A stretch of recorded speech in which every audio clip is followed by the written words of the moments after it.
What's up, Raspberries and movie buffs? It is time once again for another round of Cigarette Burns film reviews. This round's film, of course, is the first in the Vengeance Trilogy by Park Chan-wook, entitled Sympathy for Mr. Vengeance. Sympathy for Mr. Vengeance plot is as follows. A deaf mute by the name of Rio has a sister who he cares for very deeply, and said sister is in need of a kidney. And they go to the doctor, and the doctor basically tells them, hey, this is going to cost you loads of money, and your blood type doesn't match hers, and so you can't donate your own kidney, so all we can do is put you on a waiting list and see what happens. Well, because she's going to die, Rio takes it upon himself to go to the black market to search for the kidney.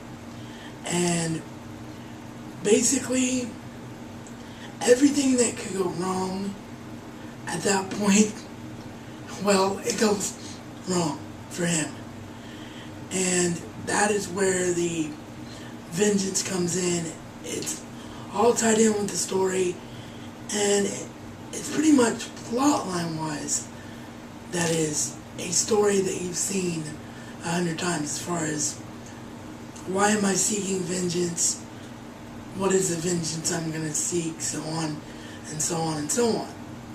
What makes this really interesting to watch, though, is A, the directing of Park Chan-wook, B, the cinematography, and C, the acting in the film.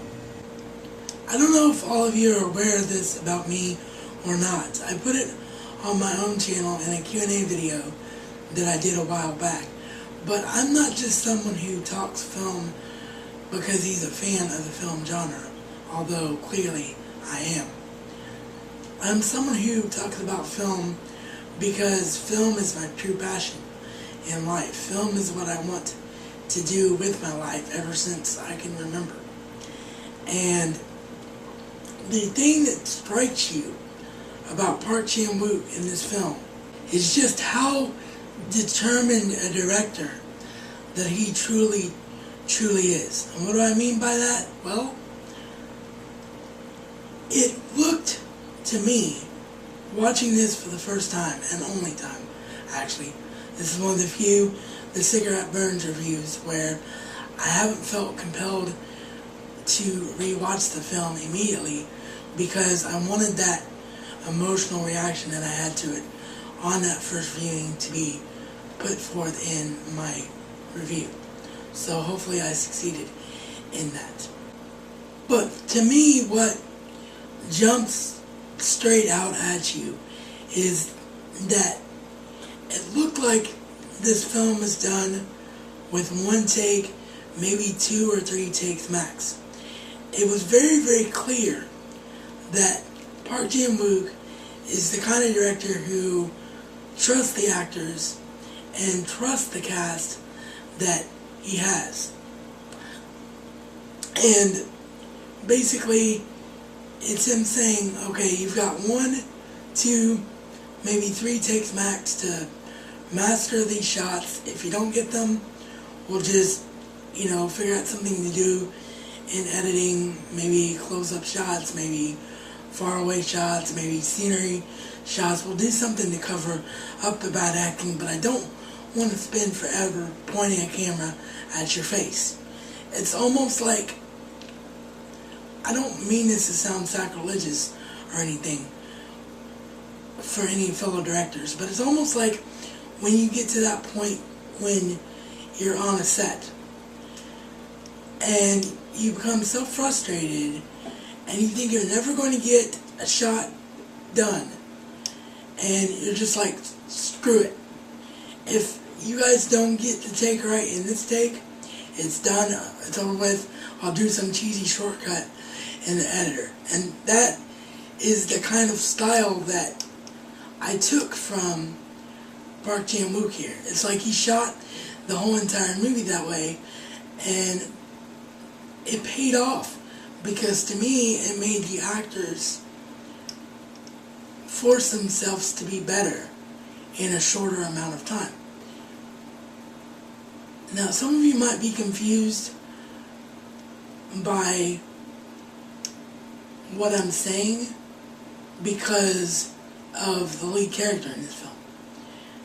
The lead character in the film is a deaf mute, and it's very, very hard to play a deaf mute. Matter of fact, I don't think anyone's ever played a deaf mute before this film as a lead character in a film, because how can you grab the audience's emotion without being able to speak?